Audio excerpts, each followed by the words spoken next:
Hotel management లో 45 రోజుల ఉచిత శిక్షణ మరియు ఉద్యోగాలు. ఎస్ఎస్సీ, ఇంటర్, డిగ్రీ చదివిన వారు అర్హులు. వెంటనే కాల్ చేయండి 9154145734.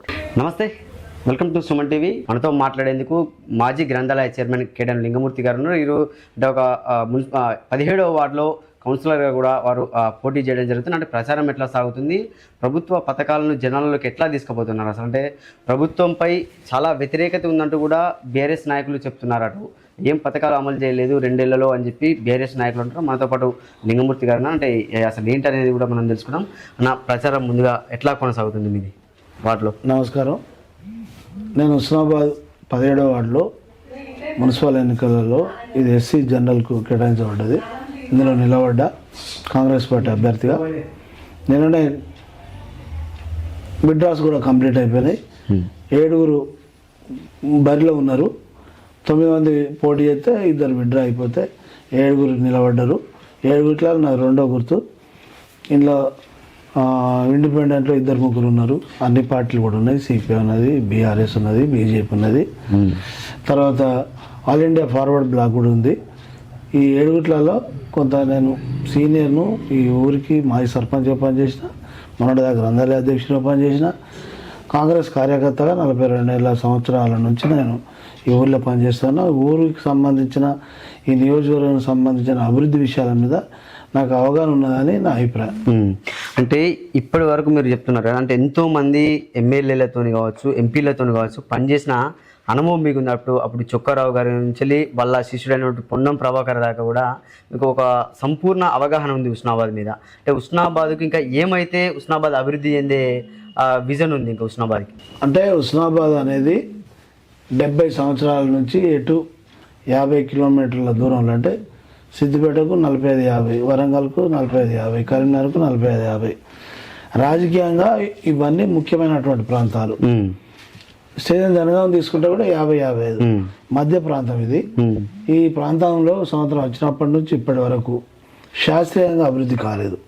బొప్పరాజు లక్ష్మీనాథరావు సాబ్ నుంచి మొదలుకుంటే ఇప్పటి వరకు ఎన్నోసార్లు ఇక్కడ ఎమ్మెల్యేలు వెళ్తే హైదరాబాద్లో రాష్ట్రంలో ఉమ్మడి గవర్నమెంట్ ఉన్నప్పుడు వేరే ప్రభుత్వాలు వచ్చేది. తెలంగాణ వచ్చినప్పుడు కూడా ఒకసారి 2 సార్లు వాళ్ళ ప్రభుత్వం వచ్చింది రాష్ట్రంలో, వాళ్ళ ఎమ్మెల్యేనే అయ్యిండు. అయినా ఈ నియోజకవర్గం మీద, ఈ నియోజకవర్గం సంబంధించిన నైసర్గిక వ్యవస్థ మీద ఒక అవగాహనతో అభివృద్ధి కార్యక్రమాలు జరగలేదని నా అభిప్రాయం. అంటే ఇప్పుడు హుస్నాబాద్ 2 ఏళ్లలో అభివృద్ధి చెందిందా లేదా అంటే దానికి ఏం చెప్తారు మీరు? హుస్నాబాద్ 2 సంవత్సరాల్లో పొన్నం ప్రభాకర్ అన్న ఎమ్మెల్యే అయినరు. మొట్టమొదటిసారి 76-75 ఏళ్ళ సంవత్సరం వచ్చినాక ఇక్కడి శాసనసభ్యుడు ప్రభాకర్ అన్న రాష్ట్ర మంత్రిగా ఉన్నాడు. అసలు ఇప్పుడు 75 ఏళ్ళ ఈ నియోజకవర్గానికి హుస్నాబాద్కు స్వతంత్రం వచ్చినట్టు పని చేయడానికి ఒక శాస్త్రీయమైన, ఒక సైంటిఫిక్ మెథడ్లో అభివృద్ధి కార్యక్రమాలు మొదలైనాయి. నువ్వు 75 ఏళ్ళ జరగందంతా 2 ఏళ్ళ కార్యక్రమాలు మొదలైనాయి. ఏ భాష నేర్చుకోవాలన్నా మొదలు ఏబిసిడీలు, హాలు, హిందీలో కానీ వర్ణమాల రావాలన్నట్టు ఇప్పుడు అసలు ఈ నియోజకవర్గానికి సంబంధించిన అభివృద్ధి కార్యక్రమాలకు అంకురార్పణ జరుగుతుంది. ఈ 2 ఏళ్లలో 100 అంకురార్పణలు జరిగినాయి. అవన్నీ కూడా ఈ సందర్భంలో నేను చెప్తాను. అంటే ఇవన్నీ అంకురార్పణలు జరిగినాయని మీరు అంటారు, కానీ ఇప్పుడు ఈరోజు మాజీ ఎమ్మెల్యే సతీష్ కుమార్ గారు ప్రచారంలో భాగంగా ఏమంటున్నారంటే ఓన్లీ శంకుస్థాపనలకు మాత్రమే పరిమితం అవుతున్నాయి, పనులు ముంగడికి వెళ్ళట్లేదు అని కూడా వాళ్ళు అంటున్నారు. ఓకే, అది కూడా కొంత నేను దానికి నా ఆలోచన ఏంటంటే హుస్నాబాద్ టు కొత్తపల్లి 22-21 కిలోమీటర్లు ఫస్ట్ ఫేజ్లో సుందరగిరి దాకా అయింది. దాని పని స్టార్ట్ అయింది కదా. అంటే ఇదేమన్నా అబగ్రదబ్ర అనే మంత్రం కాదు. 100 కోట్ల రూపాయల పనులు హుస్నాబాద్ నుంచి via Akkanapeta Jangaon, same Jangaon road పని అది స్టార్ట్ అయింది కదా. హుస్నాబాద్కి వెళ్ళి మన రామారావు రోడ్డు అది కూడా స్టార్ట్ అయింది. మాలపల్లి నుంచి గౌరెల్లి అక్కడ దాకా 4 లైన్ల రోడ్డు పోతున్నారు కదా. పని శంకుస్థాపనలు అంటే శంకుస్థాపనలు అయినాయి, పనులు మొదలైనాయి, కోట్ల రూపాయల పనులు నడుస్తున్నాయి. హుస్నాబాద్లో 20 వార్డులలో ఒక్కొక్క వార్డు 50 లక్షలు, 10 కోట్ల రూపాయల పనులు స్టార్ట్ అయినాయి. మళ్ళీ 15 కోట్ల రూపాయలు మొన్న వచ్చినాయి. ఆ మొన్న అయితే ఆ 15 కోట్ల రూపాయలు దాంట్లోనే హుస్నాబాద్ పార్క్ ఉంది, దాంట్లో ఒక షాపింగ్ కాంప్లెక్స్ ఉన్నది, దాంట్లో హుస్నాబాద్ మెయిన్ రోడ్ మీద సూర్య నమస్కారాలకు సంబంధించిన ఆరోగ్య సూత్రాల ఆసనాల బొమ్మలే, ఆటల బొమ్మలే, ఇవన్నీ శంకుస్థాపన లాంటి బొమ్మ పెట్టారు, దాన్ని ఓపెన్ చేశారు. ఇంకేం చేయాలి? సతీబాబు కానీ ఇంకా వేరే పార్టీ వాళ్ళు జరిగే పనులను బాగా జరుగుతున్నాయి అని అనలేరు కదా. ఎంత హృదయం ఉండాలి, ఎంత గుండె ఉండాలి జరుగుతున్నాయని ఒప్పుకోవాలంటే. నేను ఒప్పుకుంటా ఆ వ్యక్తిగా. సో అలా సమయంలో అనుకున్నది జరగలేదు. ఇదే హుస్నాబాద్లో సెంటిమెంట్ అని కేసీఆర్ సాబ్ వచ్చి 2 సార్లు అసెంబ్లీ ఎన్నికలలో డిపో పక్కబంటి బహిరంగ సభలు పెట్టి మొదగాల ఎన్నికలకు వస్తానని చెప్పి, అంతకుముందే సంగారెడ్డిల సెంటిమెంట్ చెప్పి, అంతకుముందే నిజామాబాద్లో చెప్పి, హుస్నాబాద్లో కూడా సెంటిమెంట్ చెప్పి, అన్ని అబద్ధాలు. ఎక్కడికక్కడ సెంటిమెంట్, ఎక్కడ ఏ ఊరే కావాలే సెంటిమెంట్. నేను 3వ మీటింగ్ వచ్చినా చెప్తే ఎంత మంచిగా ఉంటుంది తప్ప. ఎందుకు వచ్చినా 3వ మీటింగ్, ఫస్ట్ మీటింగ్ రమ్మంటారా? ఇక మరి కుర్చీ వేసుకొని కూర్చొని కట్టిస్తా, ఎవడడ్డం అవుతాడు చూస్తా. ఇది తెలంగాణ ఆంధ్రప్రదేశ్ కాదు. మరి ఎవడ చూడవచ్చు. మేము 3 ప్రాజెక్టులు కట్టబోతుంది, 4 ప్రాజెక్టులు కట్టుకుంటుంది. నేను 4 ప్రాజెక్టులు కట్టుకునేటువంటి విషయంలో ఎవరన్నా అబ్బేమన్నా అద్దనమా? రంగనాయ కట్టుకున్నారు, మలన సాగర్ కట్టుకున్నారు, అనంత సాగర్ కట్టుకున్నారు, కొండపోచమ్మ కట్టుకున్నారు.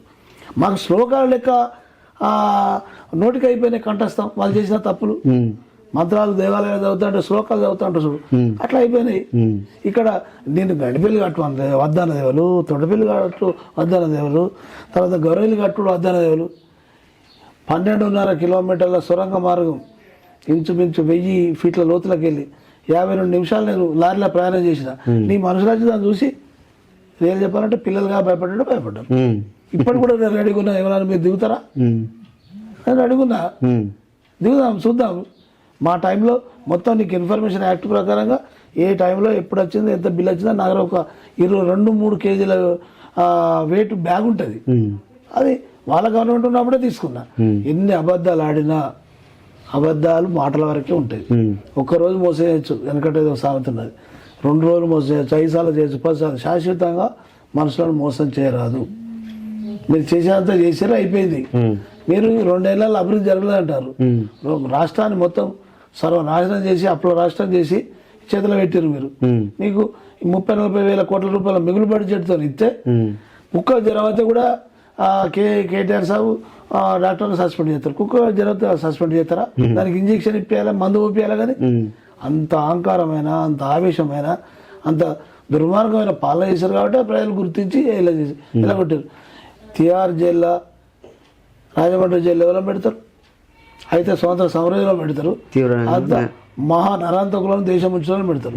తిహార్ జైల్లో పెట్టి కవితమ్మను ఏంటిది అది మాట్లాడితే ఎందుకు? మనం మున్సిపల్ ఎన్నికలకు సంబంధించిన విషయాలే మాట్లాడదాం.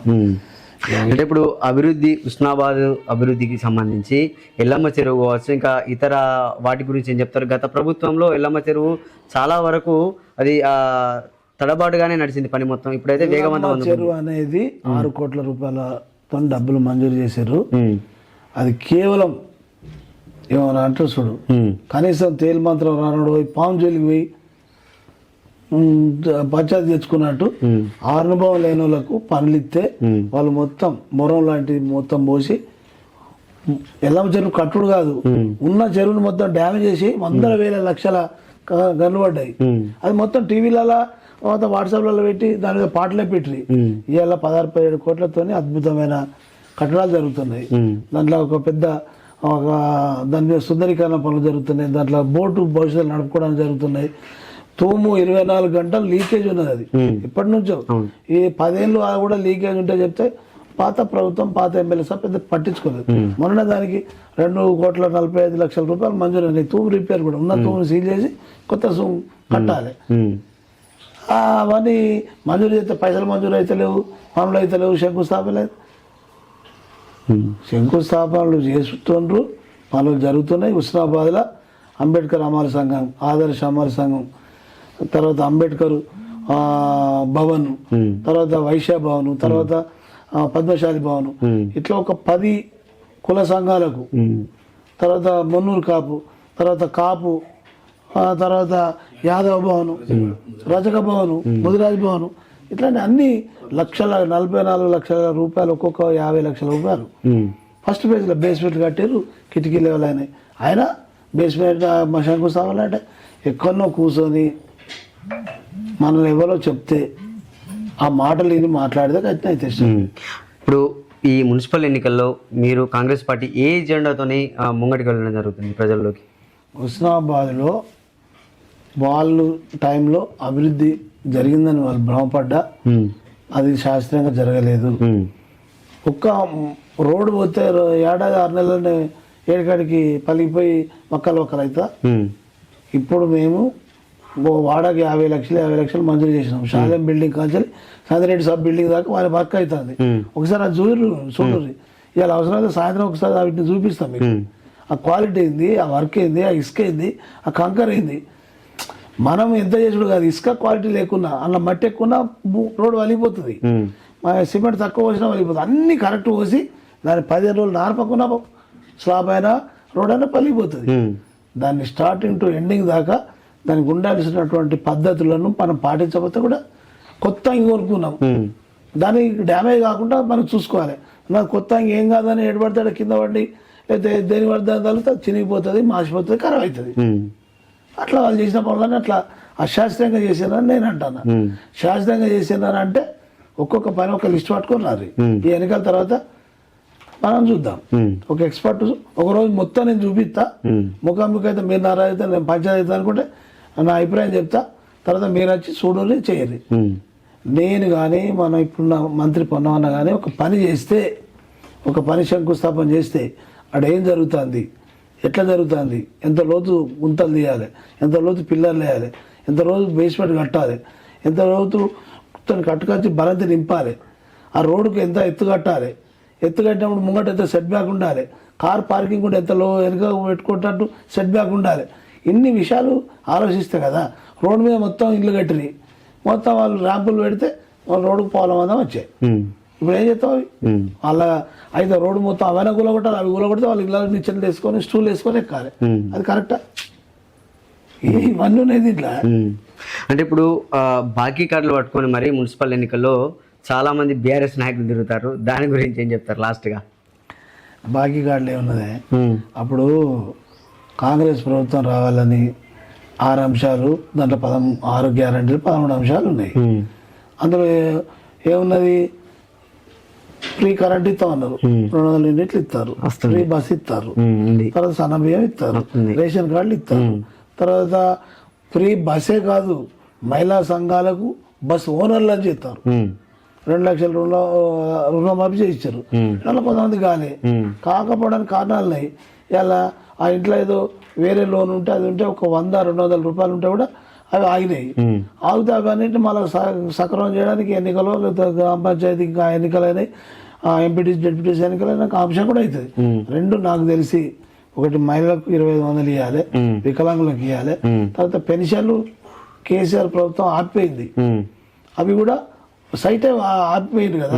సైట్ ఆపిపోయి ఇప్పుడు ఇత్తలేరు అంటే ఎట్లా? వాళ్ళు తులం బంగారం ముచ్చట కూడా మాట్లాడతారు, మరి అది మీరు మర్చిపోతారా? గ్యారంటీ తులం బంగారం అనేది ప్రభుత్వం ఇద్దామని మాట ఇచ్చిండ్రు, గ్యారంటీ ఇస్తారు. కాంగ్రెస్ ఒక్క మాట అన్నదంటే మాట నిలబడుతుంది. కాకపోతే ఆన్ ది స్పాట్ చేయకపోవచ్చు.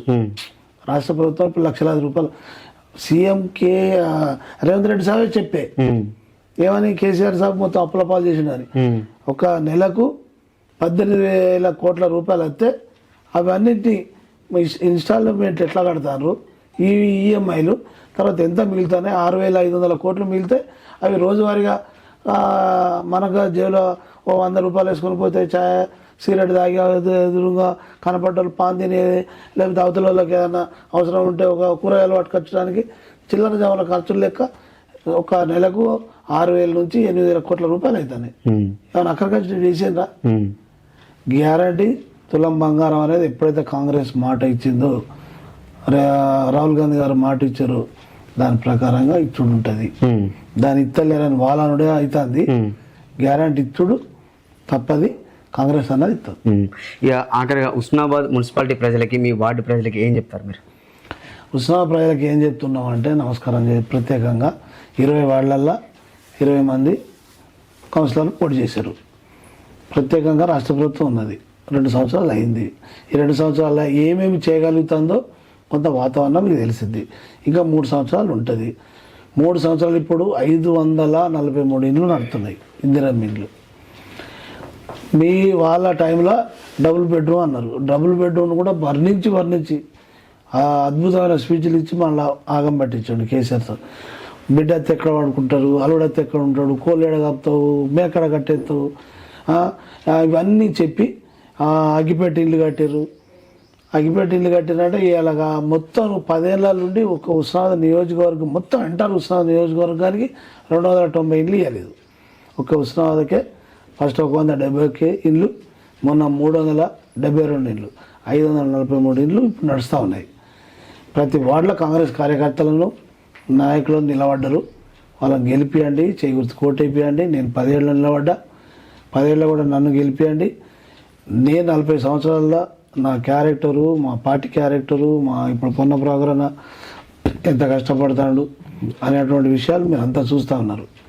నిన్నటికి నిన్న ఈ కొత్త చెరువుకు 7.5 కోట్ల రూపాయలు వచ్చినాయి. పల్లె చెరువుకు 6.5 కోట్లతో పనే స్టార్ట్ అయింది. ఈ తూముల రిపేర్ కోసం మొన్న 2.5 కోట్ల రూపాయలు వచ్చినాయి. ఈ ఎప్పటికప్పుడు అప్పుడు లక్షలు 1000 రూపాయలు పెద్ద విషయం లేకుండే. ఇలా అవన్నీ చూసి వాళ్ళు బాధ భరించలేక ఇది శంకుస్థాపనలు చేస్తారు, లేదా దీన్ని అంతా గారెడు మాటలు చెప్తారు అనేటువంటి విషయాలు చెప్తారు. ఇదంతా అబద్ధం, ఎంత వాస్తవం కాదు. హుస్నాబాద్లో కాంగ్రెస్ ప్రభుత్వాన్ని ఉన్నది కాబట్టి మమ్మల్ని మున్సిపల్గా గెలిపిస్తే ఒక మంచి హుస్నాబాద్ డెవలప్ కావడానికి, హుస్నాబాద్కి ఎంత అభివృద్ధికి అవకాశం ఉన్నదంటే ఒక జమ్మికుంట, ఒక పెద్దపల్లి, ఒక కరీంనగర్, ఒక సిద్దిపేట, ఎంత పెద్ద టౌన్ల లాగా అయినాయో హుస్నాబాద్ అంతకన్నా పెద్దగా అవుతుంది. ఎందుకైతే అంటే ఇటు 50 కిలోమీటర్లు పెద్ద పట్టణాలు. హుస్నాబాద్ 84 కోట్లతో 6 అంతస్తులతో హాస్పిటల్ అవుతుంది. అది కంప్లీట్ ఇంకా 1.5 ఇయర్ల అవుడుతోనే మళ్ళీ 10-20 కోట్లతో ఫర్నిచర్ వస్తుంది. 100 కోట్ల రూపాయల ప్రాజెక్ట్ వస్తుంది ఒక హాస్పిటల్. కొంతమంది డాక్టర్లు పెద్ద పెద్ద మేధావులు చెప్తారు, రాబోయే 50 ఏళ్ళ దాకా హుస్నాబాద్లో మెడికల్ పరంగా ఇబ్బందులు ఉండవు. హైదరాబాద్ పోయే అవసరం ఉండదు, లేదు నిమ్స్ పోయే అవసరం ఉండదు, లేదు వరంగల్ పోయే అవసరం ఉండదు. నేనేమంటానంటే ఒక వ్యక్తికి యాక్సిడెంట్ అయింది, 1/2 అవర్ 1 అవర్లో ఆపరేషన్ కావాలి, బ్లడ్ ఎక్కియాలి, అయితే మనిషి బతుకుతాడు. వేరే 50 కిలోమీటర్ల దూరం అంటే 1.5 గంటల దాకా ప్రయాణం అవుతుంది, మనిషి చచ్చిపోతాడు కదా. అట్లా ఎంతోమంది పిల్లలు చచ్చిపోయారు కదా. ఒక ముస్లిం పిల్లాడు చచ్చిపోయాడు కదా, ఏది టైర్ కొట్టు కాడ రిపేర్ చేసే కాడ గాయపడ్డాడు, జిల్లాగడ్డ తీసుకోగానే యాకూబ్ సాబ్ కొడుకు చచ్చిపోయాడు కదా. నా ఓటరే ఆ చనిపోయిన వాళ్ళ తండ్రి తల్లి ఆంగే డాక్టర్ వాళ్ళ ఇంటికి ఎదురుగానే. అది ఎన్నడో కాదు, 2-3 ఏళ్ళు అయింది. మా ప్రభుత్వం రాకనా ముందు ఒక 6 నెలల ముందే అయింది. ఉస్మాన్లో ఒక బ్లడ్ బ్యాంక్ దిక్కుండదా 50 కిలోమీటర్లు ఉన్నప్పుడు. బాగా చేసినాం శంకుస్థాపనలు అంటారు. మీరైనా ఆలోచించండి, మీ నాయకత్వాన్ని ఆలోచించండి, మేము ఏం చెప్తానో చూడరి, చేసేదాకా ఆలోచించి అప్పుడు అరే మీరు బాగా చెప్తామన్నారు చేయలేకపోయినామని అని రాదుర్రి. కాంగ్రెస్ మున్సిపల్ గెలితే ఎటు హుస్నాబాద్ మల్లెచెట్టు చౌరస్తా, అంబేద్కర్ చౌరస్తా, ఇక్కడ పొల్లంపల్లి ప్రభాకర్ రావు డిపో రోడ్ చౌరస్తా, తర్వాత అక్కడ మల్లంపల్లి క్రాస్ రోడ్ చౌరస్తా, పోతారం నుంచి ఎటు 5 కిలోమీటర్ల రెడ్యూస్తోని ఒక ORR, ఒక RRR లేక ఒక హుస్నాబాద్ రింగ్ రోడ్ వస్తుంది. హుస్నాబాద్ ప్రాపర్లో 5,250 ఎకరాల జాగు ఉంటుంది. ఈ 5,250 ఎకరాల కంప్లీట్ ఇండ్లు అవుతాయి, స్కూళ్ళు అవుతాయి, హాస్పిటళ్ళు అవుతాయి. అంత పెద్ద పట్టణం అయితే హుస్నాబాద్. కొండాపూర్ ఇల్లే వస్తుంది, నాగర ఇల్లే వస్తుంది, పోతార ఇల్లే వస్తుంది, మాలపల్లి ఇళ్ళకే అవుతుంది, పందిల స్టేజ్, పొట్లపల్లి, ఇవన్నీ హుస్నాబాద్ పక్కనే ఉన్నాయి. వెరీ 2.5-3-4 కిలోమీటర్ల దూరం ఉన్నాయి. ఇవన్నీ హుస్నాబాద్లో అంతర్భాగం అయిపోతాయి. ఈ 3.5 ఏళ్ళల్లో అవన్నీ ఒక వాకిళ్ళల్లో అంతర్భాగం. మన కాంపౌండ్ వల్ల కాకతీయులు కట్టుకున్నటువంటి మా సామ్రాజ్యానికి కాంపౌండ్ వాళ్ళు ఎట్లయితే ఉన్నదో 5.5-6 కిలోమీటర్లు అట్లా అయిపోతుంది. ఇది అంత పెద్ద స్కోప్ ఉన్నది. ప్రతి ఓటర్ ఆలోచించండి, మేధావులు ఆలోచించండి. ఇది నవ్వులాట విమర్శించకూడదు. జరిగే పనిని చూసి అప్రిషియేట్ చేయకుండా బాధలేదు. మీరు విమర్శించద్దు. విమర్శిస్తే దాన్ని విమర్శలు కానీ ఒక చర్చ ఎట్లా ఉండాలంటే మంచి జరగాలని ఒక మనిషిగా ఇప్పుడు ఒక దుర్మార్గమైన పద్ధతి నడుతుంది. నాకు చాలా బాగా కలుగుతుంది. ఒక యాక్సిడెంట్ అయిందంటే అందరు ఫోటోలు తీస్తారు, దాన్ని వీడియోలు తీస్తారు. ఎవరు మంజూరు ఫోన్ చేస్తలేరు. ఫోన్ చేసి పిలిపించి ఆ వ్యక్తిని వెంటనే పంపాలి కదా. పంపక అన్ని వీడియోలు తీస్తారు. ఏదైనా సినిమానా అది? ఆ మనస్తత్వాలు అట్లా ఉండద్దు. అట్లా ఆ మనస్తత్వాలు అయినాయి పబ్లిక్, అది కరెక్ట్ కాదు. అవి ఎందుకు అయినాయి? మనం టీవీలలో ఎక్కడో యాక్సిడెంట్ అయింది, టీవీలలో ఎక్కడో ఒక పిల్ల బోరింగ్లో పడ్డది, అది ఒక గంటలు చూపించే వరకు బీపీలు షుగర్లు అందరికి ఎక్కువైపోయినాయి. 3 రోజులు తీసే వరకు ఆ పిల్లాడు చచ్చిపోయాడు. ఇంటింటికి ఏడుపులు. వాట్సాప్లో ఇది టీవీలలో కూడా మంచి సీరియల్లో నత్తనే ఆరోగ్యకరమైనవి. అత్త కోడళ్ళ పంచాయతీ ఎట్లా భర్తలను వేధించవచ్చు, ఎట్లా అన్నదమ్ములు కొట్లాడచ్చు. ఒక్క ఆడామే 10 మంది మొగలను కట్టేసుకుంటాడు. ఇట్లా తీయచ్చా సీరియల్? ఊరవతలు ఎక్కువ జంగాల మంచిగా లేదు. ఈ పద్ధతి మంచి పద్ధతి వచ్చేటట్టు మన ఉస్మానాబాద్ ప్రయాణం కోరుతున్నా.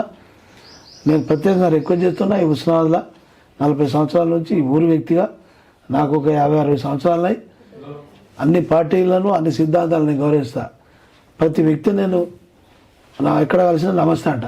కానీ ప్రతి వ్యక్తి నేను కానీ అవతల వ్యక్తులు కానీ మనం ఉండే హద్దులో ఉండాలి. ప్రజాస్వామ్య వ్యవస్థలో మనకు భారత రాజ్యాంగం ఒక లిమిటేషన్ ఇచ్చింది. ఒక వ్యక్తిని మనం అడగాలి, నన్ను ఎందుకు ఇట్లా అంటాను అని. కానీ మోటు భాషగా మనం తిట్టద్దు. తిడితే నేరం, అడుగుతే పద్ధతి, లేకపోతే పోలీసుల కంప్లైంట్ చేయాలి. దానికి పద్ధతులు ఉన్నాయి, లేకపోతే కోర్టు పోవాలి. మనమే అన్ని చేతికి తీసుకునే వరకు ఇష్టారాజ్యం అవుతుంది వాళ్ళైతే వాళ్ళు. కాబట్టి మన ఉస్మానాబాద్ మున్సిపల్ కాంగ్రెస్ మీరు గెలిపియండి. 3 సంవత్సరాలు పొన్నవన్న మంత్రిగా ఉన్నాడు. మళ్ళా ఉన్న 15-16 మంత్రులల్లో చాలా ఎఫిషియెంట్ మినిస్టర్, హార్డ్ వర్కర్. రాత్రి ఎన్ని కిలోమీటర్లు అయినా మళ్ళీ కార్లో పడుకొని వచ్చి పని చేయించాలని ఆలోచన ఉన్నది. ఏ వ్యక్తి అయినా చేయాలనే ఆలోచన ఉంటే మనం ఎంకరేజ్ చేయాలి, డిస్కరేజ్ చేయొద్దు. అది కోరుతూ ఉస్మానాబాద్ ప్రజలకు మరొకసారి అన్ని వార్డులలో కాంగ్రెస్ క్యాండిడేట్లను గెలిపారు, అభ్యర్థులను గెలిపారు. నేను 10 ఏళ్ళు నిలబడ్డా, నన్ను కూడా గెలిపారు. లాస్ట్ ఒక మాట చెప్తున్నా, వేరే పార్టీలల్లో వేరే వార్డులల్లో కూడా మా స్నేహితులు నిలబడ్డారు, కానీ వాళ్ళని గెలిపేకుర్రి మా స్నేహితులే. ఎందుకు గెలిపేద్దు అంటానంటే మెజారిటీ కాంగ్రెస్ గెలిస్తే ఉస్మానాబాద్ మున్సిపల్ కాంగ్రెస్ చైర్మన్ అభ్యర్థి అయితే ప్రభుత్వం ద్వారా డెవలప్మెంట్ కావడానికి అవకాశం ఉంది. 77 ఏళ్ళు నెగ్లెక్ట్ చేయబడ్డది. ఇక్కడ వేరే ఎమ్మెల్యేలు మొత్తం అసెంబ్లీ ఇచ్చుడేనా, అసెంబ్లీలో ప్రశ్నలు లేదా, అసెంబ్లీ అభివృద్ధి గురించి మాట్లాడితే వాళ్ళు ఇచ్చుడే లేదా. ఇప్పుడు ఫస్ట్ టైం మాట్లాడుతూ అంటే పైసలు వస్తున్నాయి, అడుగుతా అంటే జీవోలు వస్తున్నాయి. అయినా మీకు తృప్తి కాకపోతే ఇన్నేళ్ళు ఏదో అయింది, ఒక 2 ఏళ్ళు 3 ఏళ్ళు ఓపిక పట్టుకొని మేము మాట్లాడినట్టు పనులు కాకపోతే అప్పుడు అనుర్రి, అప్పుడు పేపర్ స్టేట్మెంట్లు ఇయ్యి, టీవీలలో మాట్లాడుర్రి, వాట్సాప్లో చర్చ చేయండి, మ్యాటర్లు పెట్టుర్రి. దయచేసి కోఆపరేట్ చేయండి. అందరు కలిసి మమ్మల్ని గెలిపారని కోరుతూ సెలవుకుంటూ నమస్కారం. సో చూడొచ్చు, ఎంతో అద్భుతంగా కూడా విషయాలు. 75 సంవత్సరాల్లో ఉస్నాబాద్ అభివృద్ధి అనేది చాలా వెనుకబడ్డది. ఈ 2 ఏళ్లలో మాత్రం ఉస్నాబాద్కు కోటాన కోట్లు వస్తున్నాయి, జీవోలు వస్తున్నాయి, అభివృద్ధి చెందుతుంది. కాంగ్రెస్ పార్టీ అభ్యర్థులను గెలిపిస్తే ఇంకా రానున్న రోజుల్లో కూడా ఉస్నాబాద్ ఎంతో అభివృద్ధి చెందుతుందంటూ కూడా మనతో పాటు చెప్పారు మాజీ గ్రంథాలయ చైర్మన్ 17వ వార్డు అభ్యర్థి కేడెల లింగమూర్తి గారు. అయితే